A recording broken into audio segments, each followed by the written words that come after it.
পশ্চিমবঙ্গে কারোর কোনো সুরক্ষা নেই, আর মহিলাদের তো সুরক্ষা নেই। আমরা মহিলারা আমরা হচ্ছে ভোগ্য বস্তু, আমরা খাদ্য বস্তু। আজকে মুখ্যমন্ত্রী আমাদের ধর্ষণ হলে, মহিলাদের ধর্ষণ হলে তার রেট বেঁধে দিয়েছে। আজকে মুখ্যমন্ত্রী মমতা বন্দ্যোপাধ্যায় একজন মহিলা হয়ে উনি বলছেন যে শরীরে জ্বর জ্বালা থাকে সেরকম ধর্ষণ।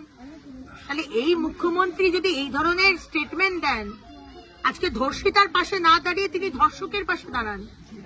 ধর্ষিতার তিনি ক্যারেক্টার অ্যাসাসিনেশন করেন, তার এই চরিত্র খারাপ ছিল, সে কেন কসবার কলেজে, কসবার যে মেয়েটির ধর্ষণ হলো, কেন সে একা গেছিল, কেন তাকেই ধর্ষণ করা হলো, অন্য কাউকে ধর্ষণ করা হলো না।